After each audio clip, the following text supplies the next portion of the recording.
গুয়ার পিছে খালি লাল বাতি হলুদ বাতি লাভ পারতাছে, গুয়ার পিছনে তাও তার পাশার পিছনে লাভ পারতাছে। এত পরিমাণ ট্রাক, অনেক জ্যাম, মানে অনেক জ্যাম, আর রাস্তার এত পরিমাণ বিগ হাউস যা বলার মতো না। আর এই রাস্তাটা বেশিরভাগ ডাকাতি হয়ে থাকে। এই যে রাস্তাটা আমরা দিয়ে যাইতেছি আজকে গাজীপুর বুগরা বাইপাসে, যেটা রাস্তাটা আর কি বলে 300 ফিট কাঞ্চন, যেটা বলতে গাউসে যেটা মেইন রোড বলে। এই মুরগি গাড়িগুলো যেভাবে চালায়, আঁকা বাঁকা করে যেমনে করে চালায়, মানে নাগিন ডান্স করতেছে রাস্তার মধ্যে, ওরা যেমনে করে চালায়। মুরগিগুলা নিচে ওরা তো মনে করেন উঠতে উঠতে উঠতে উঠতে যায়, অগো শরীরে এমনি প্রেশার একটু বেশি। বোল্ডার মুরগি, কুচ্চি মুরগি নিচে, কি মুরগি নিচে এগুলো দেন। আজকে বিপদে পড়ছি, দিন কি পরিমাণ কুয়াশা, আমার লাইটে কিচ্ছু দেখা যায় না। আমি কোন দিক যেতাম তাই ভাবতেছি, গাইতের নাম মই নাকি বুঝতেছি না। যদি রাস্তা যদি না দেখা যায়, প্রয়োজন হলে স্ট্যান্ডিং থেকে নেমে আপনি চাইলে কিন্তু রাস্তা দেখে দেখে কিন্তু যাইতে পারবেন। তো ঢাকাতে কিন্তু খুবই সুন্দর লাগে, বিভিন্ন রকমের লাইট জ্বলে বিল্ডিং এ, এক এক বিল্ডিং এ এক এক রকম কালারের লাইট জ্বলে, দেন খুবই সুন্দর লাগে। দেখেন কত সুন্দর লাইট জ্বলতেছে এখান দিয়ে রাস্তা, এবং কি রাস্তার দুই পাশে কাজ চলতেছে।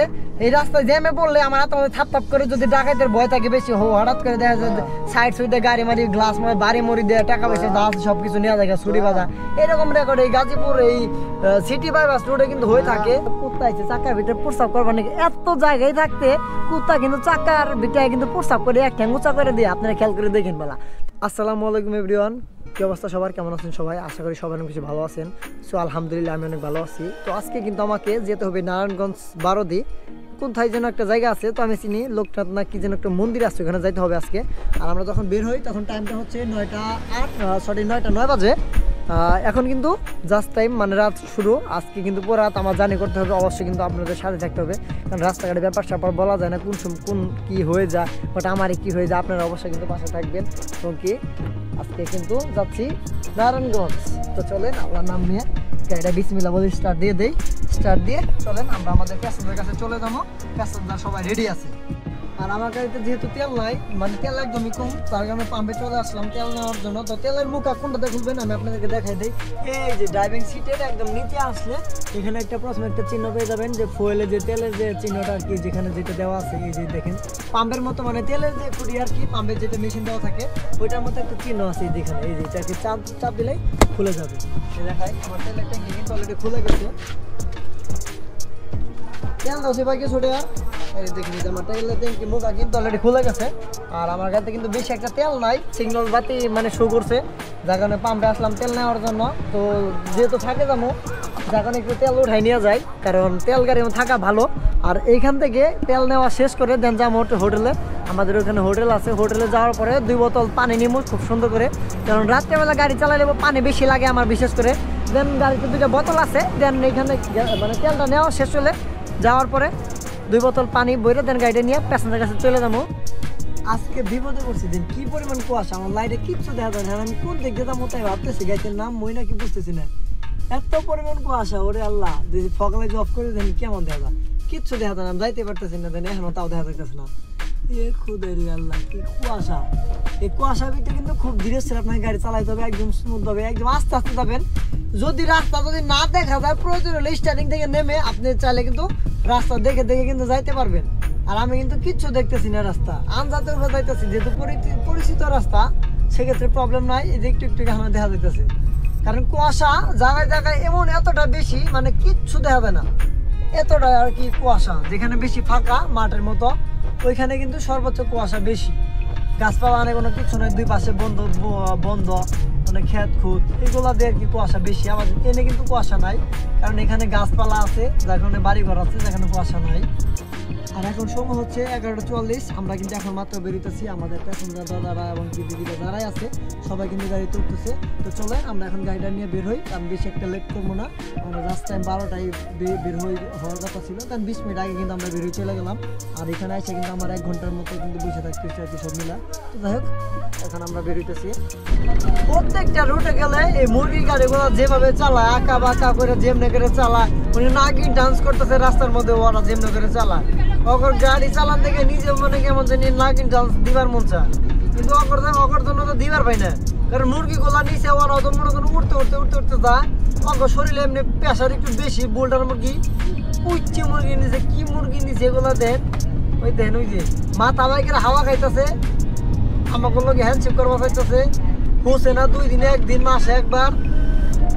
যাই হোক মজা করতেছি, আমাদের পেছনটা কিন্তু সবাই ঘুমাইছিল, দেখতে দেখতে কিন্তু সবাই কিন্তু উঠে যাচ্ছে। তো যাই হোক আমরা সামনে প্রায় চান্দরা চলে আসছি। চান্দরা থেকে আমরা সাভার রোডে চলে যাবো, মিরপুরে যাইতে হবে আমাদের, ওখানে লোক আছে, ওখানে লোক নিতে হবে, তার জন্য আমাদের এদিকে ঘুরে যেতে হবে। আর যদি লোক না থাকতো তাহলে আমরা কিন্তু আজকে খুব সেই ভাইরাল 300 ফিট সেটা কিন্তু দেখতে পারতাম। যেহেতু লোক আছে সেক্ষেত্রে তার ওদিকে যাওয়া যাবো না, অন্য বিকল্প রাস্তা দিয়ে কিন্তু ওনাদেরকে উঠাই নিয়ে যাইতে হবো। কি হইল আবার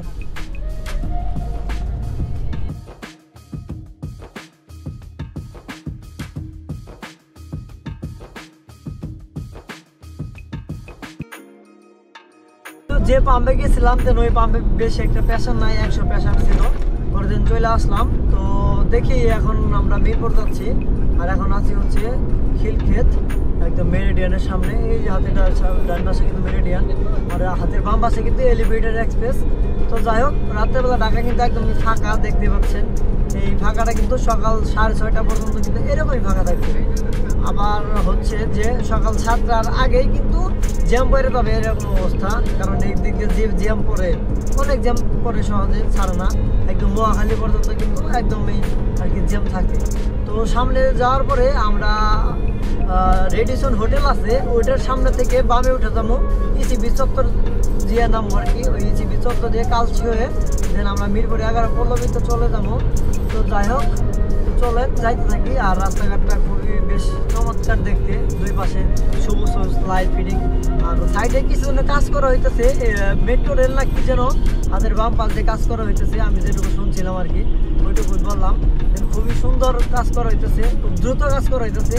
যমুনা ফিজাবাগের সামান দিয়ে যখন করছিল তখন কিন্তু অনেক জ্যাম ছিল, আর এইটার কারণে কিন্তু এদিক দিয়ে আমার একটু জ্যাম পড়তেছে, বাট খুব তাড়াতাড়ি মানে জ্যামটা ক্লিয়ার হয়ে যাবে। আর এই যে হচ্ছে হাতের ডান পাশে সিএনজি পাম্প, ঢাকা শহর চিনার কোনো প্রসেসই নাই, তো ঢাকা শহরের ঢাকাতে রাত্রে আসলে কিন্তু আপনি চিনবেনই না আপনি কোন দিক থেকে কোন দিকে যাবেন, এরকম একটা অবস্থা। চিনার কিন্তু কোনো অপশন নাই ঢাকা, আগে কিন্তু ঢাকা এরকম ছিল না, আর ঢাকা কিন্তু দিনে দিনে পরিবর্তন হইতেছে, অনেক সুন্দর লাগতেছে ঢাকা রাত্রেবেলা, কত সুন্দর লাইট, খুবই সুন্দর লাগতেছে। আর আমাদের কালচি যেতে হবে, সামনে রেডিসন হোটেল থেকে আমরা বামে উঠে যাবো। তো চলেন যাইতে থাকি।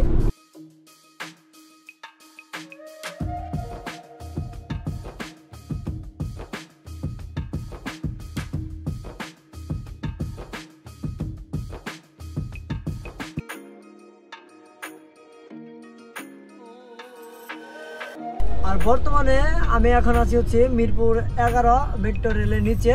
তো এইখান থেকে আমাদেরকে যে আমি এখন যাবো হচ্ছে 12 নম্বর ডিএসএস মিরপুর।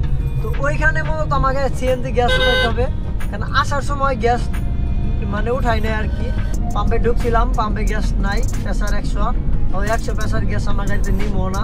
তো যাই হোক আসলাম, ওনাদেরকে লালমাটি নাই কি জায়গা আছে এদিকে 11 নম্বরের পিছনে এই পাশটা আর কি, ওইখানে নামাই দিয়ে আসলাম, বললাম যে ভাই আপনারা বাসায় একটু ফ্রি হন, তাহলে আমি গ্যাসটা নিয়ে আসি। তো আমি কিন্তু গ্যাস নেওয়ার জন্য কিন্তু অলরেডি 12 নম্বর যাইতেছি, এখন রাস্তার এবার আছি, সামনে দিয়ে আমাকে ইউটার্ন করতে হবে, ইউটার্ন করে কিন্তু আমাকে রাস্তার ওই পারে যাইতে হবে, যাওয়ার পরে কিন্তু 12 নম্বর থেকে গ্যাস নিয়ে পরে কিন্তু আবার ওইদিকে যাইতে হবে। এখন চিন্তা করতেছি 12 নম্বর যাবো না 10 নম্বর ওইদিকে যাবো, এটা একটু টেনশনে আছি। তো যাই দেখি 12 নম্বরে ইন্টারকো একটা সিএনজি পাম্প আছে, ওইখানে মূলত প্রেসার থাকার কথা ভালো। এই দেখে জায়গায় জায়গায় ইউটার্ন করে বন্ধ করেছে, টাকাই দেখে নিন কাটা বন্ধ, 10 নম্বর থেকে আমার ঘুরে আসতে হবে কিন্তু। তো যাই হোক কিছু করার নাই, রাস্তাঘাট বন্ধ করে দিলে ইউটার্ন বন্ধ করে দিলে কোনো কিছুই করার নাই। তো যাই হোক বহুদিন পরও মিরপুরে আসলাম, এই তো কাটা পেয়ে গেলাম, এখন এখান থেকে ইউটার্ন করি, করার পরে দেন চলেন আমরা এখন 12 নম্বর দিকে যাবো। এই তো ঢাকাতে কিন্তু অনেক জোশ লাগে গাড়ি চালাইতে, রাত্রেবেলা একদমই ফাঁকা, জ্যামজট নাই, কোনো রিক্সা ভ্যান কোনো কিচ্ছু নাই, বাইক কোনো কিচ্ছু নাই, টুকটাক দিয়ে একটা বাইক দেখা যায় রাত্রেবেলা, যে বাইক আলাদা যারা টুরিস্ট আর কি ওনাদেরকে দেখা যায়, বিভিন্ন জায়গায় দাব আর কেউ আসে এই আর কি। তো যাই হোক রাত্রেবেলা ঢাকাতে কিন্তু খুবই সুন্দর লাগে, বিভিন্ন রকম লাইট জ্বলে বিল্ডিংয়ে, এক এক বিল্ডিংয়ে এক এক রকম কালারের লাইট জ্বলে, দেন খুবই সুন্দর লাগে। দেখেন কত সুন্দর লাইট জ্বলতেছে, হাতে ডান পাশটা উমা কি ঝাঁকি লাগে, ফিনিশিংটা বেশ একটা ভালো হয় নাই, রাস্তা অনেক ঝাঁকি লাগে। এই তো মিরপুর 11, তো চলে আমি এখন মিরপুর 12 নম্বর যাবো ডিএসএসে, কারণ ওইখানে মূলত সিএনজি পাম্প আছে। তো জানি না পাম্পে প্রেসার কেমন আছে, কারণ আজ পর্যন্ত ওই পাম্পে থেকে গ্যাসটা উঠাইনি আমি, ঢাকা থেকে বেশিরভাগ গ্যাস নেওয়া হয় না, কারণ ঢাকাতে অনেক সিরিয়াল থাকে। রাত্রেবেলা সিরিয়াল থাকে কিনা জানি না, সেই হিসেবে রাত্রে কিন্তু সিরিয়াল থাকার কথা না। তো আশা করা যায় সামনে হয়তো সিরিয়াল পাবো না আজকে, কারণ এখন রাত বাজতেছে হচ্ছে 3:16। তো আমরা কিন্তু টাইম টু টাইম এখানে আসছি। তো এখানে বাসা ওনাদেরকে নামাই দিছি, এখন গ্যাসটা নিয়ে দেন আবার কিন্তু ওনাদেরকে নিয়ে আমাদের 12 দিয়ে যেতে হবে নারায়ণগঞ্জ। তো চলেন পাম্পে যাই, গ্যাসটা উঠাই। মাশাআল্লাহ গ্যাসের পেশাটা খুব ভালো ছিল, 200+ 220 আছে আমার এনে। আর গ্যাস ঢুকছে 1500 টাকা গ্যাস ঢুকছে, 6 টাকা কম আর কি, 1500 টাকা গ্যাস ঢুকলো। আমি ভাবছিলাম যে হয়তো 1200-1300 টাকা ঢুকবে, প্রেশার মনে হয় 180 কিংবা 70 থাকবে। তো না, এখানে আসার পর দেখি পাম্পটা একদমই ফাঁকা, এবং কি পাম্পে যথেষ্ট পরিমাণ হাই প্রেশার। যাই হোক মাশাআল্লাহ প্রেশারটা নেওয়াতে খুব সুন্দর হয়েছে। আজকে যেখানে যাইতেছি ওইখানে তো গ্যাসে নেওয়ার কোনো ব্যবস্থা নাই। যদি বেশি একটা গরম লাগে তাই নিয়েছি জুইরা কতক্ষণ ঘুম পাড়তে পারবো, যার কারণে ফুল করে উঠানো। তো যাই হোক, তো চলেন যেখানে প্যাসেঞ্জারকে নামাই দিয়ে আসি সে ওইখানে চলে যায়। তো কিন্তু আমরা এই কাঞ্চন ব্রিজের টুল দিলাম, আসার সময় দেন ভিডিও করি নাই, দেন কুয়াশা ছিল। আর 300 ফিটে কিন্তু পুলিশের চেকপোস্ট চলতেছে, আপনারা খুব সাবধান থাকবেন, কারণ এখানে হচ্ছে রাত 10টা 11টা পরে থেকে নিয়ে রাত 3টা 3:30 কি 4টা পর্যন্ত কিন্তু চেকপোস্ট থাকে। আমি যখন আসলাম তখন দেখি যে গাড়ি ধরে কাগজপত্র চেক দিতেছে, কিছু ইনফরমেশন পাইছে এগুলো আর কি। আপনারা যখনই 300 ফিটের দিকে আসবেন আপনাদের মানে সব কিছু যেন ঠিকঠাক থাকে, গাড়ি কাগজপত্র এবং কি বাজে কোনো জিনিস যেন গাড়ি না থাকে, থাকলে কিন্তু সমস্যা পড়বেন, এটা শিওর থাকে। আর যেখানে আছি এত পরিমাণ ট্রাক, অনেক জ্যাম, মানে অনেক জ্যাম। আর রাস্তার এত পরিমাণ বিগ হাউস যা বলার মতো না। আর এই রাস্তাটা বেশিরভাগ ডাকাতি হয়ে থাকে। এই যে রাস্তাটা আমরা দিয়ে যাইতেছি আজকে গাজীপুর বুগরা বাইপাসে, যেটা রাস্তাটা আর কি বলে 300 ফিট কাঞ্চন, যেটা বলতা গাউসে যেটা মেন রোড বলে, এইখানে অনেক কাহিনী শুনছি। এখানে কিন্তু রাত্রেবেলা ডাকাতি হয়, এবং এখন যে টাইমে গেতেছি দিনের বেলা কোনো প্রবলেম নাই, বাট রাত্রেবেলা কিন্তু অনেক সমস্যা এই জায়গা দিয়া। বাট অনেকেই চিরাঙ্গের কুমিল্লা ড্রাইভার এবং ওনারা কিন্তু এদিক দিয়ে আসে না রাত্রেবেলা, সবাই কিন্তু ঢাকা সিটি ভিতরে চলে যান। অতএব আপনারা রাত্রেবেলা এই রোডে কখনোই আসবেন না, আসলে বিপদে পড়বেন। সবকিছু রাখা যেন খালি হাতে আপনি বাসায় ফিরে যাইতে হবে।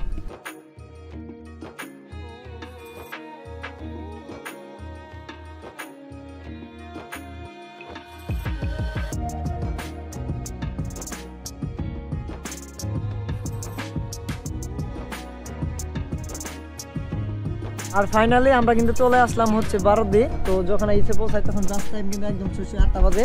তো আমাদের কিন্তু 8টার সময় এখানে আসারই কথা, মানে বাসা থেকে একটু বেরোতে লেট হয়েছিল মিরপুর থেকে। তো যাই হোক, এখন কিন্তু পার্কিংয়ের অবস্থা কিন্তু বেশি ফাঁকা, হয়তো বা একটু পরে হয়তো এই দিক দিয়ে গাড়ি ভরে যাবে। আর এখানে মূলত 4-5টা গাড়ি আছে, 4টা 2 4 5 6টা গাড়ি আছে আর কি, সব মিলা। দেখেন কোথায় আছে চাকার ভিতরে প্রস্তাব করবো, আমার চিন্তার অবস্থা কিন্তু একদম খুব খারাপ।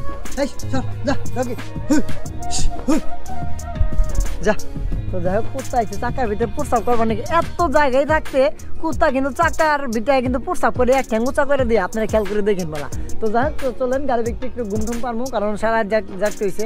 কারণ দেখলেনি তো কোন সময় বেরিয়েছি, গতকাল রাতে বেরিয়েছিলাম, আজকে কিন্তু এসে পৌঁছালাম। আর রাস্তায় প্রচুর জ্যাম, আর রাস্তায় এতটা ভাঙা চোরা যা বলার মতো না। তো আপনারা দেখলেনি। তো যাই হোক, একটু বসে একটু ঘুম দেবো গাড়িতে।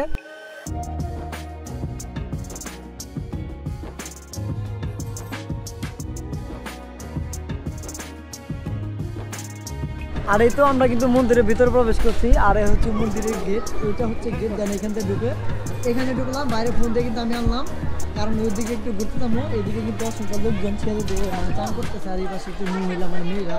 আর এখানে অসংখ্য কবুতর রয়েছে, আমি একটু আগে দেখলাম কি পরিমাণ মানে কবুতর যা বলার মতো না, উঠতেছে। তো চলেন সামনের দিকে একটু যাই। আর আমার পেছনে এবং দুই সাইডে যে কটেজগুলো দেখতে পাচ্ছেন, এই যে বিল্ডিংগুলো এই পাশে আছে আর এ পাশে আছে, আর এ পাশে কিন্তু মন্দির আর ওই পাশে মন্দির। এগুলো চাইলে কিন্তু আপনি কিন্তু অগ্রিম বুকিং দিয়ে কিন্তু ভাড়া নিতে পারবেন। 2-3 দিন আগে যদি আপনি বুকিং দিয়ে রাখেন তাহলে কিন্তু আপনি কিন্তু পাবেন। আর চাইলে কিন্তু এখানে আপনি থাকতে পারবেন 2-3 দিন, 1 দিন 2 দিন থেকে কিন্তু সব পূজা করতে পারবেন। যেমন ভাই সবই জানে, ভাইয়ের কাছে আমি জানলাম। তো চাইলে অবশ্যই এখানে বুকিং করতে পারেন 12 দিন। এখানে কিন্তু অসংখ্য লোকজন আছে, দেখলাম আমি নামতেছে উঠতেছে, লাগেজ নিয়ে নামতেছে, কেউ উঠতেছে, কেউ আবার সাইডে চলে গেতেছে, কেউ আজকে আসলো। দেন আমি পরে এটা দেখে পরে বাইরে জিজ্ঞাসা করলাম যে ভাই এগুলো কি, পরে বললো যে কটেজ, দেখে থাকা খাওয়া মানে সব কিছু করতে পারবেন এখানে। 2-3 দিন আসে আগে থাকতে পারবেন, এবং কি আজকেও থাকতে পারবেন। এটা একটা অবস্থা। ভাড়ার কোয়ালিটি তেমন আমি একটা জানি না, আপনারা গুগলে সার্চ করে দেন দেখে নিতে পারেন। ভাড়া আইডিয়া সব কিছু গুগলে দেওয়া আছে, আমার নতুন করে কিছু বলার নাই। আর এখানে কাউকে জিজ্ঞাসা করার মতো ওরকম লোকও নাই। এই ভাই স্যার আমার বড় ভাই, এটা আমার হাতে টেটোটা কি উঠানো যাবে বড় ভাই? কয় টাকা লাগবে? 3 লাখ টাকা মনে এটা মালয়েশিয়া দিব বাংলাদেশ শুরু করে মালয়েশিয়া দিয়ে মাম নেক্সট করে আর এখানে ভাই কিন্তু টেটো করে দেয় আর যে টেটো মেশিন ভাইয়ের সাথে আছে টেটো উঠাইতে পারবেন মানে কষ্ট করবেন মাই দেখেন বড় ভাই কি করে দিচ্ছে না না 100 টাকা দিয়ে মালয়েশিয়া দিয়ে 50 টাকা নিবে না না বড় ভাই এটা কয় টাকা লাগবে আমি একটু বলবেন 3 লাখ উঠাইতাম 3 টাকা কি মেশিন গুড়াবেন মেশিনে গুড়াবেন কষ্ট আছে মেশিন কত কয় টাকা লাগবে? যদি মেশিন গুড়া তাহলে 1000 টাকা বলবো একবার লেজার শটে মেশিনে তুলে দিবি 1000 টাকা লাগবে আর যদি সিদ্ধা উড়ান তাহলে 400 টাকা পড়বে এসি দুটো তো হাতে দিতে অনেক দাগ মানে স্পট তো দাগ থাকবো দাগ ঠিক হয়ে যাবে যদি সময় মেশিন নিব দিয়ে উঠাইতে হবে কি স্পট থাকবে না না স্পট সবটাই থাকবে তো ঠিক হবে কদিন সময় লাগবে নগদ ঠিক হবে না তো সময় নিবে আর এটা কত করলেন দেখি 10 টাকা কত করলা 150 টাকা মানে আমি যদি টেটো করি সেক্ষেত্রে দেখা যায় যে মানে কোন প্রাইসে করতে পারবো উঠাইবার যায় তাহলে প্রাইসটা বেশি পড়বে তাই না? তো যাই হোক আমার হাতে যেহেতু টেটো আছে ভাবতেছি টেটোটা উড়াই ফেলবো কারণ এখানে চাইতেছে 1000 টাকা ঢাকা নিউ মার্কেট গেছিলাম ওইখানে আমার কাছে চাইছিল হচ্ছে 2500 টাকা 3 ডক্টর ওঠানোর জন্য 2000 টাকা ছাইড়ে দিছিল তো যাই হোক আমি ইনশাল্লাহ আর এই তো আমরা কিন্তু এখন এই জায়গা থেকে বেরোয় চলে যেতেছি আমাদের গাড়ি কিন্তু ওইখানে পার্কিং করছিলাম আর এখন আছে হচ্ছে 12 দি তো এখানে কিন্তু অসংখ্য গাড়ি আছে আর কিছুক্ষণ আগে কিন্তু এখানে অনেক গাড়ি ছিল বাট একটা কিন্তু সব গাড়ি আসতে চলে গেছে আর আমরা কিন্তু এখন এখান থেকে বের হইতেছি দেখেন কয়টা বাজে জাস্ট 2:24 বাজে তো আমরা এখন এখান থেকে বের হবো আর আমাদের রাত্রে কিছু মানে সিএনজি দিয়ে চলে যাবে ওনারা আশেপাশে থাকে তো যার কারণে আমরা এখানে একটু গাড়িটা বের করে এখানে দাঁড়াইছি আর ওনারা কিন্তু এখানে সিএনজি ঠিক করতেছে আর এই যে আমাদের ছোট ভাই হাতে গোসল করছিলা তুমি এই জায়গায় স্নান করছিলা ভালো আমার নিয়ে যাও নাই তুমি আমি বলছিলাম আমার নিয়ে যাও তো যাই হোক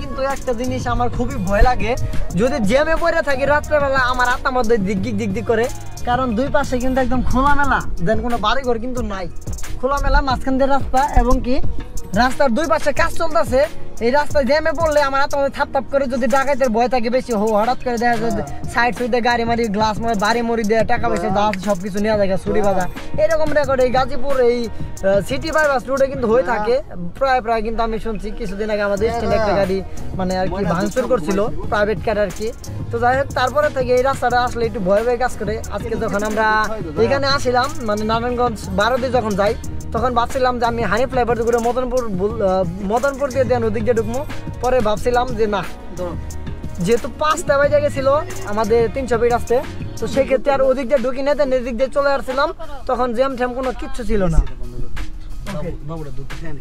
তো যাই হোক তো চলেন দেখেন জ্যাম লেগে গেছে কতক্ষণ ছাড়বে তাও জানি না আর পিছনে কিন্তু গাড়ি আছে যে গাড়ি আছে এই রাস্তা জ্যামে কোনো এস্টিমেট নাই একটা গাড়ি নষ্ট হলে পুরো রাস্তা ব্লক হয়ে থাকে মানে অন্যরকম একটা অবস্থা সৃষ্টি হয়ে যায় এই জায়গা গাজীপুরের সিটি বাইপাসে রাস্তাটাও ভাঙাচোরা কাজ চলতেছে অনেকদিন যাবত রাস্তাটা কাজ শুরু হয়েছে বাট শেষ হইতেছে না এই আসতে এনে করতেছে অন্য করতেছে বন্ধ করে রাখতেছে কাজ এই অবস্থা আর এই রুটে যারা গাড়ি চালায় তাদের অনেক কষ্ট ভাই জ্যামে ভিতরে বয়ে থাকতে হয় ডাকাইদের চোর ডাকাইদের ভয় থাকে কারণ অনেক সমস্যা ধরতে গেলে এই রাস্তাটা আমি তা বইলে বোঝাতে পারবো না আপনারা আসলে বুঝতে পারবেন একদিন বিপদে বললে দেখেন এই পাশেও রাস্তা ব্লক এই পাশেও রাস্তা ব্লক ট্রাক ড্রাইভারটা দাঁড়াইছে ট্রাকের গোয়ার পিছে আমি খাড়াই আছি আর কিছুই করার নাই 2-2.5 ঘন্টা যাবত এনে বয়ে রয়েছি দেন একটা গাড়ি এদিকে যাইতে পারছে না ও খালি ওদিক থেকে সব গাড়ি আসতেছে এক ড্রাইভারের দিকে করলাম হচ্ছে সামনে গিয়েছে উনি বলতেছে যে সামনে বলে কি বলে হইছে নেই গাড়ি উল্টিছে বলেন ট্রাক উল্টিছে কইলো এটার জন্য বলে জ্যাম আটকে গেছে এখন কোন সময় সরাইবো বাট কোন সময় আমরা যাইতে পারবো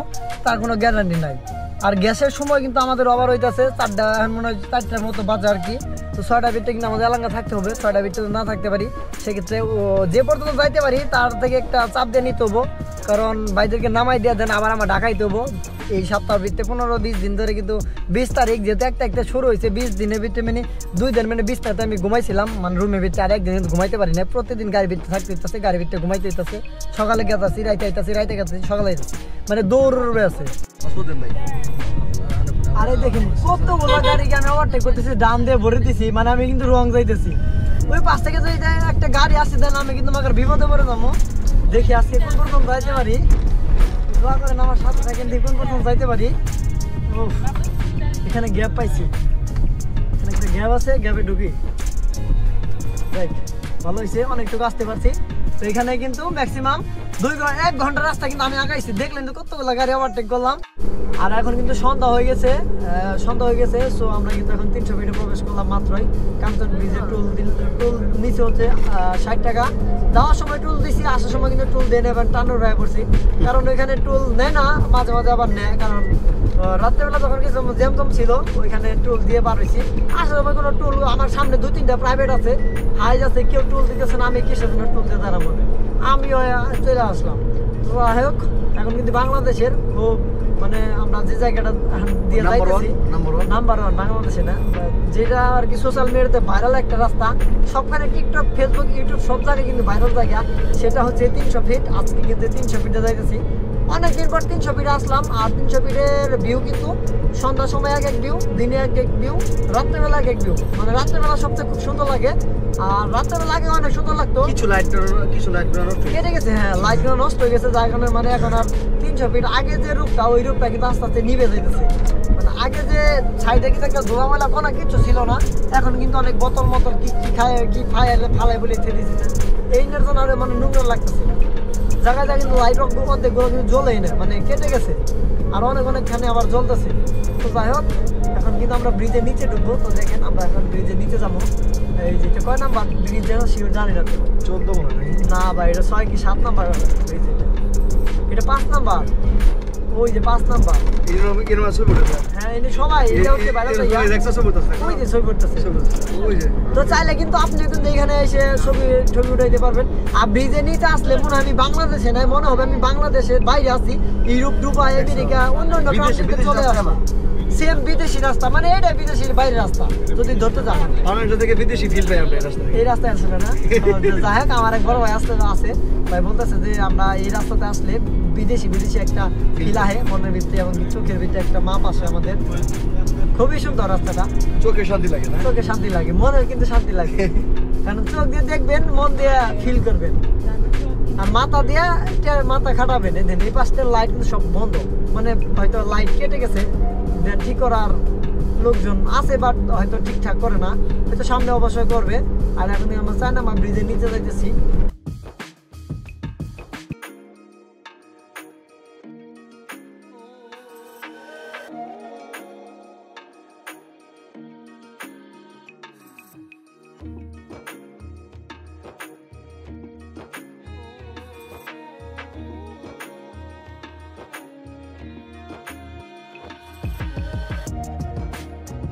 ঢাকাতে কি পরিমাণ জ্যাম আজকে, শুক্রবার কিন্তু, তারপরেও দেখেন এই যে নিচেরটা দেখা যাচ্ছে না ক্যামেরায়, দেখেন খালি গোয়ার পিছে খালি লাল বাতি হলুদ বাতি লাভ পারতেছে, গোয়ার পিছনে তাও, তার পাশার পিছনে লাভ পারতেছে, তাই নাকি ভাই? যাই হোক, এখন কিন্তু আমরা বিশ্ব রোড আছি। তো দেখেন বিশ্ব রোড, রাত্রেবেলা ভিউ হচ্ছে এরকম, আর দিনের বেলা কিন্তু সব একদম অন্যরকম থাকে। আর আজকে কিন্তু সত্যি অনেক জ্যাম, যেহেতু শুক্রবার ভাবছিলাম জ্যাম থাকবে না, কিন্তু ঢাকা থেকে যে গাড়িগুলো বের হইতেছে কি পরিমাণ জ্যামে আটকে আছে, আমরাও কিন্তু সেম ওই একই জ্যামের ভিতরে পড়ে যাবো। তো জানি না আজকে আমাদের বাসায় পৌঁছাইতে কয়টা বাজবে, তবুও যাইতে থাকি, কিছু করার নাই, জ্যাম দর দেখে ভয় পেলে চলবো না। যাই হোক, আমরা যে মন্দিরে গেছিলাম আপনারা দেখতে পাচ্ছেন, তো ওইখানে যারা যাবেন, আমার ভিডিও থেকে যারা দেখতেছেন, অবশ্যই আশা করি আপনারা খাবার চাইলে কিন্তু ইচ্ছা করলে কিন্তু গাড়িতে পার্সেল করে নিয়ে যেতে পারেন, কারণ ওইখানে ভালো কোনো হোটেল নাই আমার জানা মতে, নাই বললে চলে, হ্যাঁ সত্যি। আর আমি আজকে সকালে লাঞ্চ করবার নাস্তা করার জন্য আমি অনেক খোঁজাখুঁজি করলাম, দেন ভালো কোনো রেস্টুরেন্ট, হোটেল দেন কোনো কিছু পাই নাই, দেন শুকনো খাবার খাই কিন্তু থাকছিলাম, দেন এই মাত্র কিন্তু খাবারটা খাইলাম। আর দুপুরে যে লাঞ্চ করবো, রাস্তায় এত পরিমাণ জ্যাম, আমার জ্যামে কিন্তু সব শেষ করে দিছে।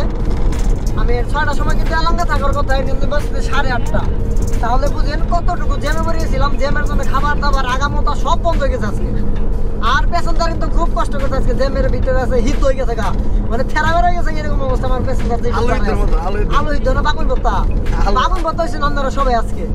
তো যাই হোক, আল্লাহ ভরসা, সবাই মিলে রিল্যাক্সে যাইতেছি, যেভাবে আসছি আল্লাহ আমরা ঠিক মতন ভাবে বাসায় পৌঁছাইতে পারলে বাসি, তাই না ভাই? জি ভাই, এতে তো চলেন সামনে যাওয়ার পর আজকে কিন্তু গ্যাস দেন কোনো কিছু নিতে হবে না, কারণ আমার গাড়িতে যে গ্যাস আছে দেন ওনাদেরকে নামাই দিয়া আবার আমাদের টাঙ্গাইল আসতে পারবো। ওইটুকু আছে, মানে প্যাসেঞ্জার নামাই দিতে হবে একটু ভিতরে, ওনাদের গাড়িটা একটু মেন রাস্তা থেকে 10-12 কিলোমিটার ভিতরে আর কি নামাই দিয়ে আসতে হবে। তারপর আবার আমার আরেকটা প্যাসেঞ্জারকে উঠাই নাকি তো আমাকে এয়ারপোর্ট আসতে হবে। তো জানি না এয়ারপোর্ট ব্লকটা মানে করতে পারবো না, শিওর জানি না, কারণ হচ্ছে আমার ক্যামেরা বেশি চার্জ নাই, 2টা ব্যাটারি নিয়ে আসছিলাম, 2টা ব্যাটারি ডাউন, কারণ শুধু আমি ডাউন হওয়ার বাকি আছে।